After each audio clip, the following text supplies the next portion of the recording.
Iran Israel യുദ്ധം നടക്കുന്ന സമയത്ത് ഇറാൻ ആദ്യഘട്ടത്തിൽ പ്രതീക്ഷിച്ചത് അറബ് രാജ്യങ്ങൾ, മുസ്ലിം രാജ്യങ്ങളുടെ ഒരു പിന്തുണ ഇറാന് ലഭിക്കും, അതുവഴി ഇസ്രായേലിനെതിരെ ശക്തമായിട്ടൊരു തിരിച്ചടി കൊടുക്കാൻ സാധിക്കും എന്ന രീതിയിലുള്ളൊരു പ്രതീക്ഷയാണ് ഉണ്ടായിരുന്നത്. പക്ഷെ പോകെ പോകെ മനസ്സിലായി പാകിസ്ഥാൻ ഉൾപ്പെടെയുള്ള ആളുകളെല്ലാം നമുക്ക് നേരെ തിരിയുകയാണ്, നമ്മളെ സഹായിക്കാൻ ആരുമില്ല, എല്ലാവരും കൈവിട്ടു എന്ന് പറയുന്ന ഒരു സാഹചര്യത്തിലേക്ക് ഇറാൻ പോവുകയും ചെയ്തു. ഈ അവസരത്തിൽ ഒരു വിമാനം നിറയെ പടക്കോപ്പുകളുമായിട്ട് ചൈനയുടെ ഒരു വിമാനം അവിടെ ഇറാന് തുണയായിട്ട് എത്തി എന്നൊരു വാർത്ത വന്നിട്ടുണ്ട്. എന്താണ് ആ വിമാനം രക്ഷിക്കുമോ ഇറാനെ?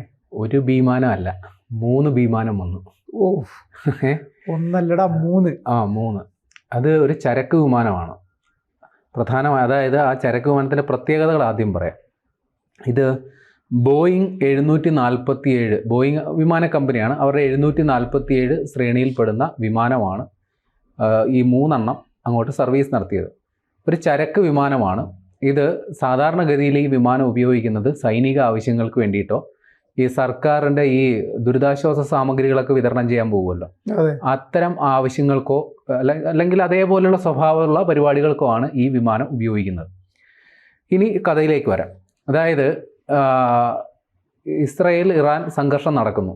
ഈ സമയത്ത് ആദ്യം തന്നെ ഇസ്രായേൽ ഇറാന് മേൽ സൈനിക നടപടി തുടങ്ങിയപ്പോൾ ആദ്യം തന്നെ അതിൽ ആശങ്ക രേഖപ്പെടുത്തി വന്ന രാജ്യങ്ങളിലൊന്ന് ചൈനയാണ്. അതിൻ്റെ വിദേശകാര്യമന്ത്രി ലീൻ ജിയാങ് ഇതിൽ ഒരു കടുത്ത ആശങ്കയും മറ്റുമൊക്കെ രേഖപ്പെടുത്തി. അതായത് അവർ പറഞ്ഞൊരു നിലപാട് ഇങ്ങനെയാണ്: ഇറാൻ്റെ പരമാധികാരത്തെ ചോദ്യം ചെയ്യുന്ന ഒരു നടപടികളോടും ഞങ്ങൾക്ക് യോജിപ്പില്ല എന്ന തരത്തിലാണ് ചൈന പ്രതികരിച്ചത്. ഇനി വേറൊരു സംഗതി കൂടി പറയാം. ഈ ചൈന എന്ന് പറയുന്നത്, ചൈനയ്ക്ക് ഇറാൻ എന്ന് പറഞ്ഞാൽ അങ്ങ് തള്ളിക്കളയാൻ പറ്റുന്നൊരു സാധനമല്ല. പ്രത്യേകിച്ചും ചൈന എന്ന് പറയുന്നത് അമേരിക്കയുടെ ബദ്ധശത്രുവായിരിക്കുന്ന സാഹചര്യത്തിൽ അമേരിക്ക ഇസ്രായേൽ സഖ്യത്തിനെതിരെ അണിനിരക്കുന്ന, അതായത് ശത്രുവിൻ്റെ ശത്രു മിത്രം, തീർച്ചയായിട്ടും ആ രീതിയിലാണ് ഇറാനെ ചൈന പരിഗണിക്കുന്നത്. ഇതുകൂടാതെ 2 രാജ്യങ്ങളും തമ്മിൽ വ്യാപാര വാണിജ്യ കരാറുകൾ ഉണ്ട്. അപ്പോൾ ഇറാനിൽ നിന്ന് പ്രതിദിനം 2 മില്യൺ ബാരൽ ക്രൂഡ് ഓയിലാണ് ഡെയിലി ചൈനയിലേക്ക് എത്തുന്നത്. അപ്പോൾ ചൈനയുടെ പ്രധാന ഊർജ്ജദായകരിലൊന്നാണ് ഇറാൻ. ഇപ്പോൾ ഇവർ രീതിയിൽ നേരത്തെ തന്നെ, അതായത് ഇറാൻ്റെ ഈ ആണവ നിർവ്യാപന കരാർ സംബന്ധിച്ചുള്ള തർക്കമാണല്ലോ ഈ പ്രധാന പ്രശ്നം. അപ്പോൾ നേരത്തെ തന്നെ ഇവർ തമ്മിൽ സഹകരണം ഉണ്ടായിരുന്നു. അപ്പോൾ മറ്റ് അന്താരാഷ്ട്ര സമൂഹത്തിൻ്റെയൊക്കെ എതിർപ്പ് അവഗണിച്ചുകൊണ്ട് ചൈന മുൻപ് ഇവർക്ക് ഈ ബാലിസ്റ്റിക് മിസൈലിൻ്റെ സംവിധാനങ്ങൾ വലിയ രീതിയിൽ ഇറാന് കൊടുത്തിട്ടുണ്ട്. ഈ ബാലിസ്റ്റിക് മിസൈൽ ഇറാന് കിട്ടിയാൽ അത് ഈ ആണവായുധമാക്കിയത് മാറ്റാൻ വലിയ പാടൊന്നുമില്ല. ആ മിസൈലിൽ ഒരു ആറ്റം ബോംബ് കൂടി പിടിപ്പിച്ചാൽ ആണവായുധമാക്കി മാറ്റും.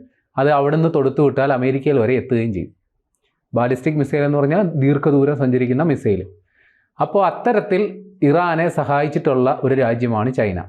ഇപ്പോൾ ഇസ്രായേൽ അവിടെ ആക്രമണം നടത്തിയപ്പോൾ അതിനെ അപലപിച്ച രാഷ്ട്രം കൂടിയാണ്, അതിൽ പ്രതിഷേധിച്ച രാഷ്ട്രം കൂടിയാണ്. പക്ഷേ അവർ നേരിട്ട് ഈ യുദ്ധത്തിൽ പങ്കെടുക്കുമെന്നുള്ള പ്രതീക്ഷ വേണ്ട. അതിനും കാരണമുണ്ട്. കാര്യം അമേരിക്കയുമായിട്ടുള്ള ഒരു വ്യാപാര കരാറ്, അതുമായിട്ട് ബന്ധപ്പെട്ടുള്ള കോലാഹലങ്ങളൊക്കെ ഒന്ന് അടങ്ങിയിട്ടേ ഉള്ളൂ. അപ്പോൾ ചൈനയ്ക്ക് വലിയ രീതിയിലുള്ള സാമ്പത്തിക നഷ്ടവും മറ്റു പ്രശ്നങ്ങളൊക്കെ ഉണ്ടായതാണ് ഈ അമേരിക്കയായിട്ടുള്ള വ്യാപാര യുദ്ധം. അപ്പോൾ അത് അവസാനിപ്പിച്ച് കാര്യങ്ങളൊക്കെ ഒരു പൂർവ്വസ്ഥിതിയിലാകുന്നേ ഉള്ളൂ. അപ്പോൾ അതിനിടയിൽ ഇപ്പോൾ അമേരിക്ക താല്പര്യമുള്ള ഒരു വിഷയത്തിൽ, ഇറാൻ്റെ വിഷയത്തിൽ ചൈന കോലിട്ടിളക്കാൻ ചെന്ന് കഴിഞ്ഞാൽ അമേരിക്കയ്ക്ക് ഇഷ്ടപ്പെടില്ല. അപ്പോൾ ആ രീതിയിലൊരു തിരിച്ചടി ചൈന ഭയക്കുന്നുണ്ട്. അതുകൊണ്ട് നേരിട്ട് ചൈന ഒരിക്കലും എത്തില്ല. അപ്പോൾ പിന്നെ രഹസ്യമായിട്ട് എന്തെങ്കിലും ചെയ്യാം. അങ്ങനെ രഹസ്യമായിട്ട് ചെയ്ത പരിപാടിയാണ് ഈ വിമാനങ്ങൾ. ഈ ചൈനയുടെ പടിഞ്ഞാറൻ പ്രദേശത്ത്, ചൈനയുടെ അതായത് വടക്കൻ ചൈനയിൽ നിന്നും പടിഞ്ഞാറൻ ദിക്ക് നോക്കി, അതായത് ഇറാൻ ലക്ഷ്യമാക്കി 3 ദിവസങ്ങളിലായിട്ട്, വ്യത്യസ്തമായ 3 ദിവസം, അടുത്ത ദിവസങ്ങളിൽ 3 ചരക്ക് വിമാനങ്ങൾ പൊങ്ങുന്നു. എന്നിട്ട് അത് കസാക്കിസ്ഥാൻ, ഉസ്ബെക്കിസ്ഥാൻ, തുർക്ക്മെനിസ്ഥാൻ എന്നീ സ്ഥലങ്ങളിൽ ഈ വിമാനം പ്രത്യക്ഷപ്പെട്ടതിന് റഡാർ ഡാറ്റ റെക്കോർഡുകളുണ്ട്. ഈ തുർക്ക്മെനിസ്ഥാൻ അവിടെ എത്തിക്കഴിയുമ്പോൾ ഇതിൻ്റെ റേഡിയോ ട്രാൻസ്പോണ്ടർ ഇവരങ്ങ് ഓഫ് ചെയ്യുന്നു. അപ്പോൾ റഡാറുകളിൽ നിന്ന് ഈ സാധനം അപ്രത്യക്ഷമായി. എന്നിട്ട് ഈ വിമാനം ഇറാൻ്റെ വ്യോമമേഖലയിൽ, അതായത് അതിൻ്റെ പരിസരത്ത് എത്തുമ്പോഴാണ് ഈ ട്രാൻസ്പോണ്ടർ ഓഫാകുന്നത്. സാമാന്യ യുക്തിയിൽ നമുക്ക് ചിന്തിക്കാം ഈ ചരക്ക് വിമാനങ്ങൾ എങ്ങോട്ടാണ് പോയതെന്ന്. ഇതിന് ശേഷം ഈ വിമാനങ്ങൾ പ്രത്യക്ഷപ്പെടുന്നത് ലക്സംബർഗ് എന്ന് പറയുന്ന ഒരു യൂറോപ്യൻ രാജ്യത്താണ്. അവിടെ എത്തുമ്പോൾ അതിന് ശേഷമാണ് ഇവർ ഈ ഡാറ്റ റെക്കോർഡൊക്കെ ഓൺ ചെയ്യുന്നത്. പക്ഷേ യൂറോപ്യൻ വ്യോമാതിർത്തിയിലൂടെ ഈ വിമാനം സഞ്ചരിച്ചതിന് തെളിവില്ല. അപ്പോൾ ഇത്രയും ദിവസം ഇത് എവിടെയായിരുന്നു എന്നുള്ള ചോദ്യത്തിന് ഉത്തരം അവ്യക്തമാണ്. അപ്പോൾ ഒരു കാര്യം ഉറപ്പിക്കാം, ചൈന ഇറാന് ആയുധങ്ങൾ എത്തിച്ചു കൊടുത്തിട്ടുണ്ട്. കാരണം വ്യക്തമാണ്, ഇറാന് അവരുടെ ആയുധങ്ങൾ പലതും നശിപ്പിക്കപ്പെട്ടു, അല്ലെങ്കിൽ ഇസ്രയേലിനെ ആക്രമിക്കാൻ പര്യാപ്തമായ ആയുധക്കോപ്പുകൾ അവർക്കില്ല. അപ്പോൾ അതിന് ഉള്ള താങ്ങും തണലുമായിട്ടാണ് ഇപ്പോൾ ചൈന 3 ലോഡ് ആയുധങ്ങൾ അവിടെ എത്തിച്ചിട്ടുണ്ടാകുക.